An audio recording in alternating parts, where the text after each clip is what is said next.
Bonjour mesdames et messieurs, c'est NXCO. Aujourd'hui, on a une vidéo qui peut être très important, qui peut apporter beaucoup de valeur à tout le monde qui s'intéresse à son développement personnel et même à une initiation occulte ou à simplement l'occultisme par la suite. Donc, on va parler de Shadow Work. Shadow Work, qu'est-ce que c'est? Le travail de l'ombre. Le travail de l'ombre, c'est pour travailler avec les parties de notre cerveau qui ont été fractionnées quand on a eu des traumas. Tout le monde a des traumas dans sa vie qui datent de l'enfance ou de l'adolescence. Même intergénérationnel, ça peut être ancestral. Comment travailler avec ces parties-là qui ont été fractionnées de notre cerveau avec notre ombre de nous pour que ça soit sain, pour pas qu'on la nie non plus et pour pas qu'on la laisse prendre par-dessus notre soi authentique, qu'elle ne domine pas en fait notre soi authentique, mais qu'elle puisse plutôt être intégrée. Donc, je vous conseille fortement de rester avec moi pour la vidéo. Si c'est quelque chose qui vous intéresse, on se revoit de l'autre côté.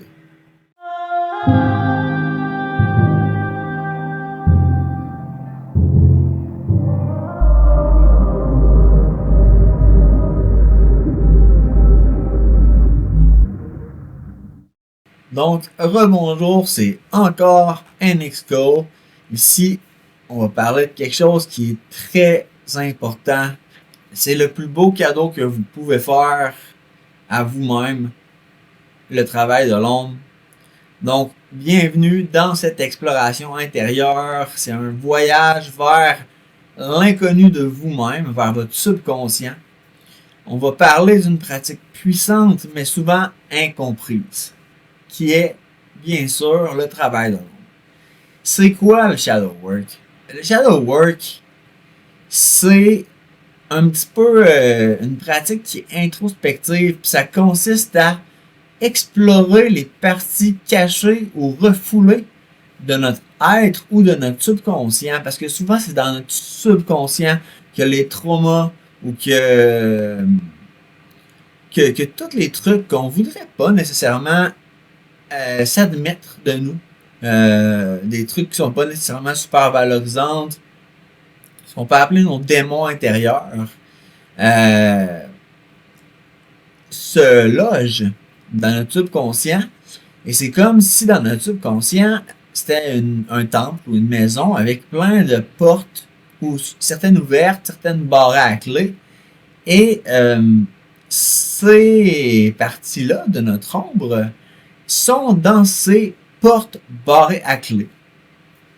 Donc, c'est des parties qui se sont séparées, fragmentées quand il y a eu des événements de notre vie qui ont pu être traumatiques. C'est des parties de nous qui ont un rôle, souvent un rôle protecteur. Souvent, c'est des parties qui ont été utiles à nous-mêmes, je pourrais dire, à un certain moment de notre vie, parce qu'on n'a pas eu le choix de se protéger comme ça. Vous savez, on dit beaucoup dans la communauté spirituelle que l'ego c'est mauvais, l'ego nous empêche de se connecter avec le divin, mais moi je vois ça un petit peu comme un trend ces temps-ci. C'est important d'avoir des expériences où on oublie l'ego pour pouvoir transcender le soi. C'est très important, mais je crois que c'est encore plus important d'avoir un ego équilibré, un ego sain, parce que sinon, on perd le sens de la réalité ou le sens du soi. Donc, ces parties qui se sont fractionnées, c'est ce que le psychiatre et occultiste Carl Jung, pour ceux qui connaissent Carl Jung, c'est un grand monsieur, appelait l'ombre, incluant nos peurs, nos blessures, nos croyances limitantes, mais aussi des trésors cachés, comme des talents ou des forces oubliées. Donc, il peut avoir des trucs qu'on a oubliés, qui sont très positifs à cause d'autres aspects de l'ombre. Vous voyez un petit peu. Pourquoi c'est important? C'est important parce que pourquoi se confronter à notre ombre? En fait, il ne faut pas vraiment se confronter. C'est ça le truc. Certaines personnes voient ça comme une confrontation. Ça n'a pas le choix de l'être à un certain niveau, mais c'est parce qu'on refoule tout ce qu'on finit par essayer de contrôler. C'est nos choix, souvent sans qu'on en soit conscient, nos choix qui dépendent des situations qu'on vit, peu importe la situation, dans un moment ou un autre de notre vie. Donc, ces choix-là vont nous faire refouler des parties de nous qui vont nous éloigner de notre soi authentique. En travaillant avec cette ombre-là, le but, c'est pas de l'éliminer, hein? C'est de reprendre le pouvoir sur notre vie, de guérir nos blessures profondes et aussi de découvrir notre véritable essence, que ce soit dans le positif ou dans le négatif. Plusieurs personnes ne savent pas. Exemple, moi je sais que je suis une personne qui a eu une période de ma vie où j'ai été une personne assez agressive, assez dominante, et j'ai pas eu le choix de l'être, mais ça me sert plus maintenant. Mais il y a d'autres gens qui, à l'inverse, vont savoir laisser un petit peu souvent marcher sur les pieds. Exemple, là, je vise personne, si ça vous rejoint en tant qu'auditeur, vous pouvez le prendre. Et il y a des parties de vous, peut-être, que vous ignorez. Parce que tout le monde, hein, un nombre, tout le monde a une partie de méchanceté à l'intérieur de nous. On est tous un microcosme du macrocosme, donc on a tous un Mars à l'intérieur de nous, ou un Saturne, comme on a tous un Jupiter ou un Vénus. Vous voyez un petit peu ce que je veux dire si vous êtes occultiste. Donc, ça nous aide à découvrir notre véritable essence, vraiment, qui on est vraiment. Et le but, c'est d'écouter ces parties-là, de réussir à entrer en contact avec ces parties-là par plusieurs techniques qu'on va voir bientôt. Une fois qu'on a réussi à établir le contact, de négocier avec ces parties-là, en leur faisant comprendre qu'on les accepte comme ils sont, qu'on les aime comme ils sont. C'est comme un parent un petit peu frais à son enfant. C'est beaucoup relié à l'enfant intérieur, le shadow work, le travail de l'ombre. Donc, l'enfant intérieur, c'est la partie de nous qui a été blessée à l'enfance ou que peut-être nos parents, tu sais, personne n'est parfait, n'ont pas fait leur travail ou ils auraient dû de la bonne façon, etc. Donc, ça peut remonter jusqu'à loin dans notre enfance. Donc, c'est un petit peu d'agir comme un parent avec ces parties-là qui sont plus vulnérables de nous. Il faut se laisser être vulnérable. On fait pas ça avec 50 personnes, bien sûr. On fait ça seul avec nous-mêmes. Après, on laisse savoir à ces parties-là qu'on les aime et qu'on les accepte comme ils sont. Et après, on négocie un petit peu avec eux. C'est un cheminement. On leur explique qu'ils peuvent nous faire confiance en tant que nous, notre centrale, nous, notre soi authentique. Parce que ces parties-là, souvent, c'est vraiment des parties, c'est comme si on aurait des entités séparées de notre cerveau. Tu sais, qu'il y aurait d'autres noms, là, au pire, là.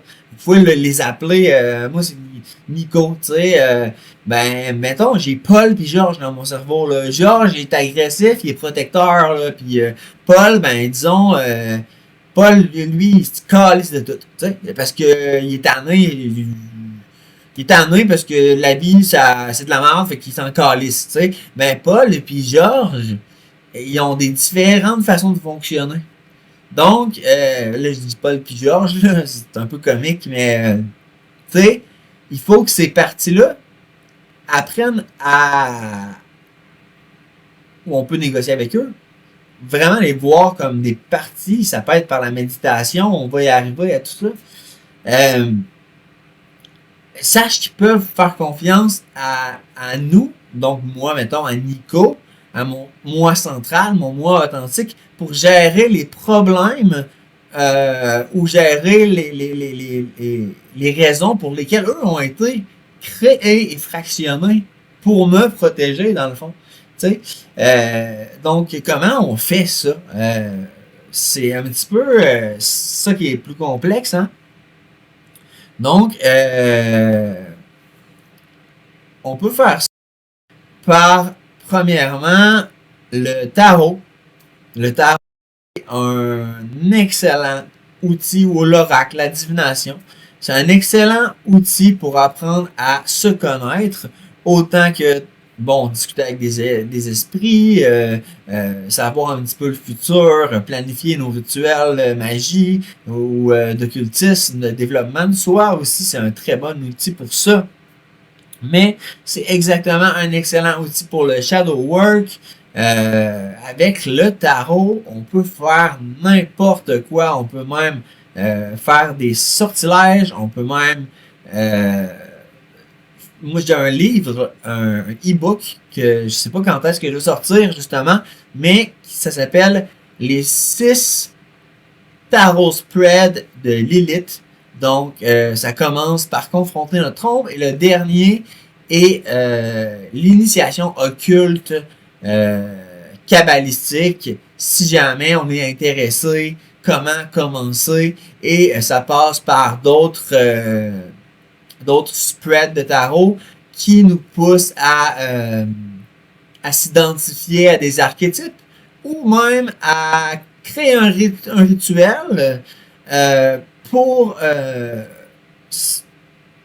pour aller chercher les parties de notre cerveau les plus déviantes. Tu sais, Lilith est reliée à la déviance sexuelle, donc les plus déviantes, et comment manifester un petit peu d'une façon saine ces parties-là qui peuvent être plus violentes de nous par la sexualité, et par le tarot, et par l'archétype de Lilith. Donc, c'était une petite partie de promotion. Je sais pas quand mon livre sort, mais je ferai une vidéo là-dessus. C'est un petit e-book, hein, je vais sûrement le donner gratuitement. Donc, il va sûrement avoir mon Patreon qui va s'ouvrir en même temps.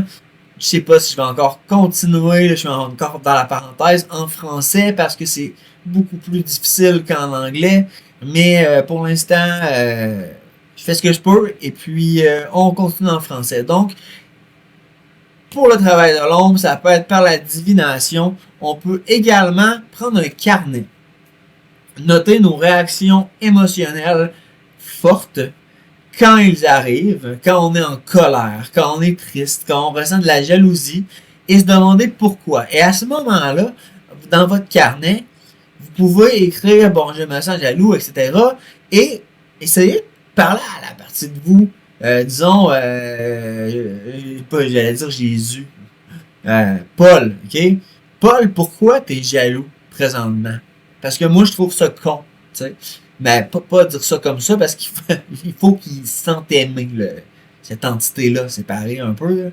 Donc, poser la question avec acceptation, et voir s'il y a une réponse qui vient en restant réceptif, connecté. Et là, on écrit s'il y a une réponse qui vient. Après, on essaie de faire comme une discussion entre nous et la partie fractionnée du cerveau. Et c'est plus étonnant que vous pensez. Ça a l'air vraiment stupide comme une discussion avec soi-même. Là. Mais moi, je l'ai essayé. Et des fois, là, il y a des parties de nous qui disent des affaires, des parties mystiques un peu de nous, vraiment étranges, qui vont arriver avec des réponses que tu vas te dire, hein? Ça sort de où? Ouais, moi, c'est pas ça que je veux, tu sais. Puis là, faut que tu gères tout ça. C'est vraiment, vraiment comme des entités séparées de ton cerveau qui se sont fractionnées. On appelle ça dans la psychologie, là, du parts work en anglais. Il y a beaucoup de psychiatres qui travaillent avec une approche comme ça, là, de travail des parties du cerveau.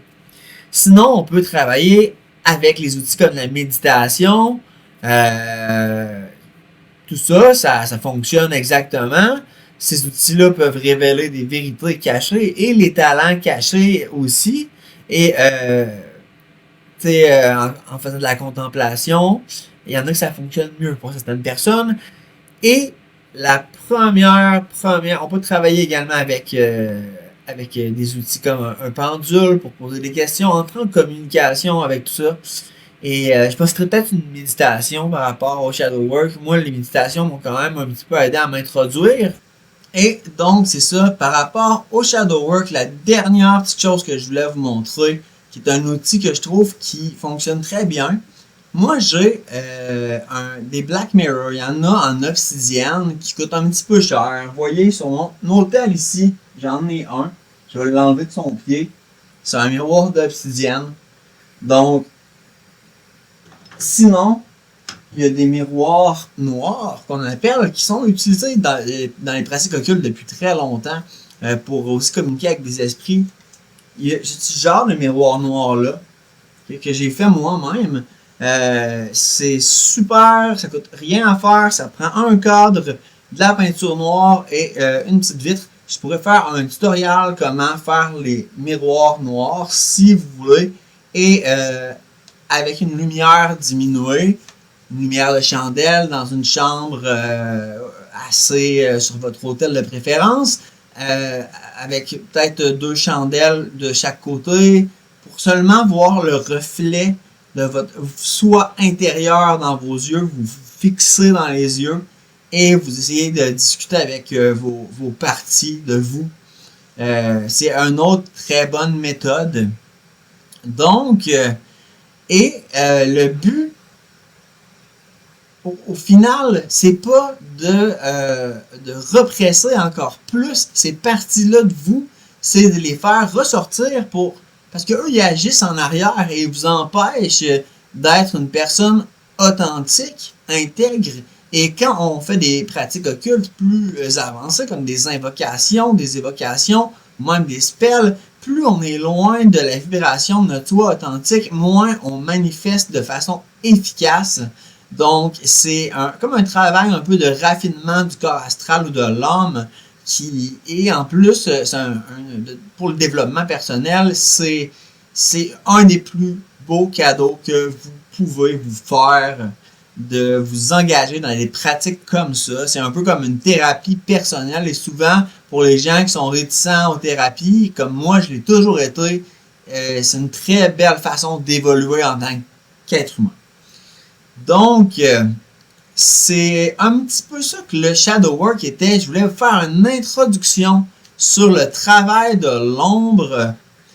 Et pour terminer, il faut qu'une fois que vous avez commencé le dialogue avec ces parties-là et que vous avez établi les parties, tout ça, travailler avec eux, le but n'est pas de les éliminer. Le but est de les accepter en tant que partie de vous et de leur donner de la validation et de les intégrer à vous parce qu'aucun humain n'est parfait. Et en intégrant nos parties de l'ombre, notre plus, notre moins, hein, on est un être de 2 polarités, eh bien, on va être une personne plus complète, plus intègre. Donc, c'est d'être bienveillant avec ces parties-là et d'intégrer l'ombre. Donc, et pas de juger l'expérience ou de juger ces parties-là. Donc, pour aujourd'hui, je vais arrêter ça comme ça. C'est une petite intro au travail de l'ombre. Et c'est pas facile bien sûr, mais c'est un des plus beaux cadeaux que vous pouvez vous offrir. C'est un chemin vers la complétude, là où l'ombre et votre lumière dansent ensemble en harmonie.